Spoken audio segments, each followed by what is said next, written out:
안녕하십니까. 폴리뉴스 폴리피플에서 22대 총선 프로젝트로 법적으로는 예비후보죠. 이 후보들 인터뷰를 쭉 진행하고 있습니다. 그래서 오늘이 우리 조재희 후보님의 총선 승리의 분기점이 되지 않을까 이렇게 생각합니다. 우리 조재희 후보님은 민주당에서 예비후보로 등록했는데 저희가 조사한 바에는 민주당이 다른 후보는 안 계시더라고요. 네, 지금은 없습니다. 아예 엄두를 못 내는가 봐요. 거기가 이제 오랫동안 어려운 지역이다 보니까 민주당에. 네, 민주당에서 지금 현재는 저 외에는 없다고 봐야 됩니다. 지난번 총선 때 김웅 후보한테 48% 대 51%로 굉장히 선전했다 볼 수 있죠. 이 선전의 원동력은 뭐였다 보십니까? 그 지역에서 정치를 한 지 한 10여 년 넘었습니다. 10여 년 넘었는데 주민들 이 생활 밀착형 정치를 많이 했었고요. 그 지역에 굉장히 오래 사는 사람입니다. 이제 쉽게 말하면은 원래 살던 아주 소수의 토백이들을 제외하고 제가 그 동네에 한 40여 년 가까이 살았기 때문에 그렇습니까? 예, 거기서 그 지역 사정을 누구보다 잘 알죠. 정치가 이제 하나의 가능성이라고 생각하면은 사람들의 생활의 문제, 경제적인 문제 이런 부분들을 향상시킬 수 있어야 되거든요. 그걸 통해서 정치가 그것을 가능하게 한다라는 이런 부분들인데 그러려고 하면은 그것이 진보든 보수당이든 경제가 성장해야 됩니다. 네. 경제가 성장할 수 있는 그런 토대를 만들어야 되고 그 경제가 성장하는 속에서 주민들이 자기 일자리를 갖고 또 그걸 토대로 해서 또 삶의 생활 공간들을 만들어가는 것인데 잘 아시겠지만 우리가 그 2호선과 8호선 이런 송파갑은 교통 인프라가 잘 구축되어 있는 동네이기 때문에 일정한 산업 부분들 지금 이른바 4차 산업혁명과 관련된 디지털화된 산업들이 이렇게 많이 형성이 돼야 됩니다. 지금도 거기에 이제 산업들이 우리가 잘 알고 있는 산업들이 몇 가지가 있습니다. 뭐 롯데도 있지만은 또 뭐 쿠팡, 뭐 그 지역에 뭐 한미약품, 뭐 아산병원 이런 또 삼성 SDI 뭐 이런 여러 가지 기업군들이 있습니다만은 이런 기업군들과 그 지역의 산업들이 이렇게 연계점을 가지고 이게 이제 디지털 경제 도시라고 제가 지칭하는 것입니다. 그래 그 일자리가 만들어지고 그것이 동네 중소상공인 또 결국은 자영업자 이렇게 흘러서 연결되어서 경제가 이렇게 활성화될 수 있는 이걸 가장 큰 모토로 내세웠습니다. 저 개인의 문제가 아니라 우리 당과 생활의 문제, 경제적인 문제 이런 것들을 조금 해결하고자 하는 이런 열망이 송파갑 선거에서 결과에서 나타난다고 생각하기 때문에 가장 중요한 것은 주민들과 직접적인 소통의 능력이라고 봅니다. 어떻게 주민들의 이해관계, 가령 예컨대 우리가 아파트가 많이 있는데 오래된 아파트에서는 굉장히 불편함이 많습니다. 첫째는 주차장 문제, 녹물이 나는 경우 아파트에 이런 부분들 문제가 이제 그것이 재건축이라든지 이런 부분들로 이제 해서 이제 도시가 이렇게 다시 바뀌어야 되지만은 이게 상당한 시일을 요하는 것입니다. 이런 주민들의 애로사항을 어떻게 바꿀 것인가. 직접적으로 저는 이제 그 부분들을 해결하고 하는 부분에 주민들과 대화 이걸 해소하려고 노력합니다. 그러니까 주민들의 삶을 세세한 그 현장을 잘 누구보다 잘 아시니까 그걸 해결사로서 해내겠다. 예. 왜 바꾸지 못하는가? 왜 녹물이 나는데 그런 조건에 살아야 되는가? 또는 시장이 있는 동네에서는 시장이 있으면 시장이 지금 재래시장들 다 죽어가지 않습니까? 예, 죽어가고 있는 이 문제를 구의원, 시의원들이 애로사항을 청취하고 뭐 또 개선하긴 하지만은 국회의원들이 해줘야 되는 정책적으로 해야 되는 부분들을 감당해야 됩니다. 그런데 그것을 감당하지 못하고 오랫동안 방치해왔던 부분들이거든요. 왜 그러냐면은 송파갑이라는 선거구가 이름으로 만들어진 이래로 한 번도 여기에는 정당 간의 교체가 없었습니다.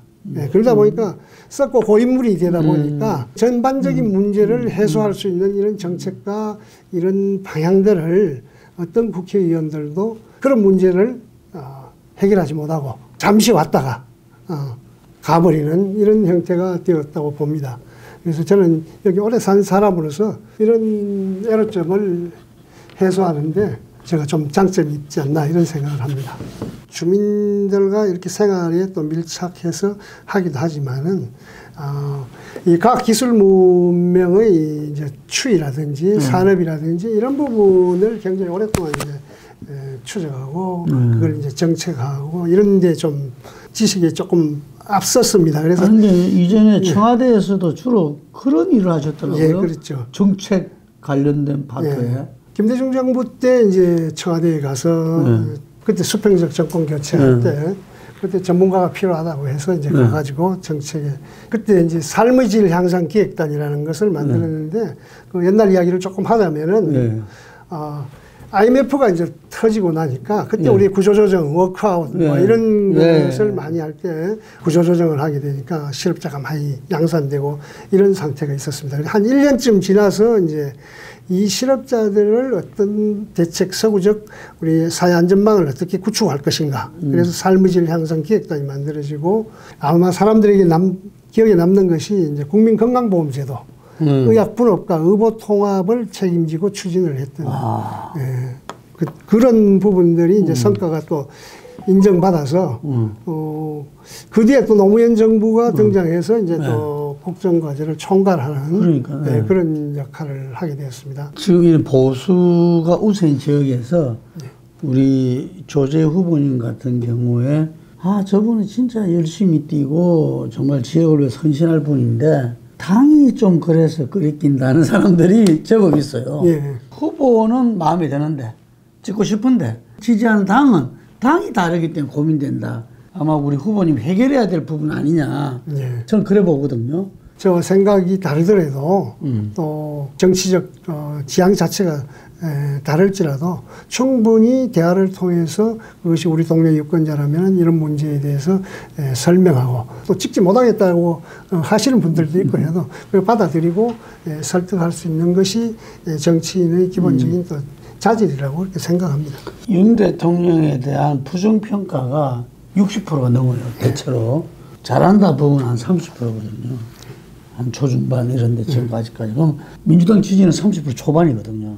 이게서 민주당이 바뀌어야 된다. 혁신해야 된다라는 주장이 나오는 거죠.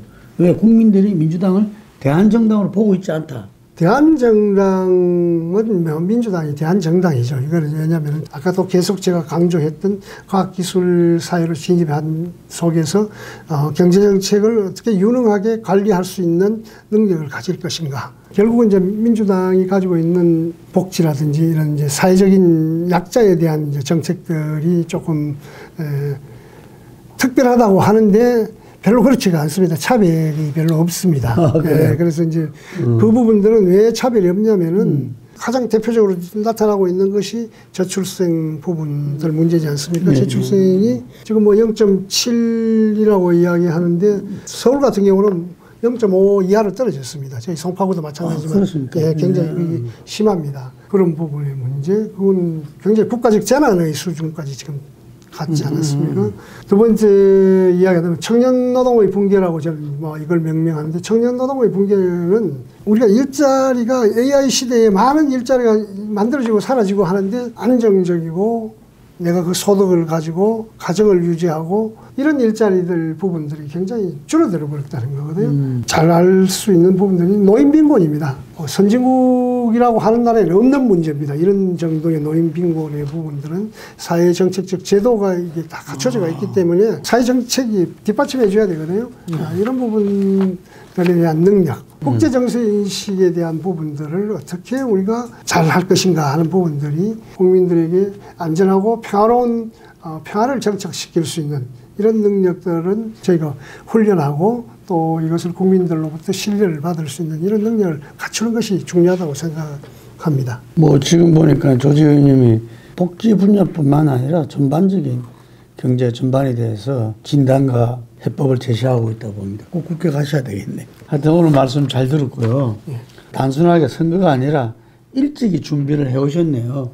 DJ 정부, 노무현 정부, 그 다음에 문재인 정부에서 또 그 폴리틱 대학을 통해서 또 실제로 근무를 하시기도 하고 진영 논리에 의한 이 정치 대결 이걸 극복해야 된다는 소신이 계신 것 같아요. 그렇죠. 그래서 정치적 경쟁은 하되 예. 또 정치적 경쟁이라는 것은 권력을 두고 정치적 경쟁을 해서 국민들에게 책임지겠다라는 것을 이야기하는 것이거든요. 국민의 삶의 조건을 개선할 수 있는 이 가능성의 가장 중요한 영역이라고 생각합니다. 노력하고 또 제가 아까 아는 것만큼 실천할 수 있기 때문에 사람들하고 만나서 소통하고 이렇게 하는 것이 저희 선거 전략이고 제 생각들입니다. 우리 조재희 후보가 국회에서 아까 말한 경제, 복지 그리고 우리 정치에도 좀 더 나은 이 수준 높은 정치를 풀어나가길 바라겠습니다. 오늘 감사드리고 마지막으로 우리 국민들한테 희망의 메시지 한 말씀 부탁드리겠습니다. 4월 10일 총선은 우리가 새로운 시대로 나아가는 지점에서 치러지는 선거입니다. 국민 여러분께서는 선거에 참여해서 자기의 소중한 한 표를 행사하는 것이 첫 출발입니다. 좋은 후보, 좋은 정치를 선택해서 우리 사회가 다음 단계로 도약할 수 있도록 이번 4월 10일 선거에 참여해 주시기를 바랍니다. 감사합니다. 네, 수고하셨습니다. 조재희 화이팅!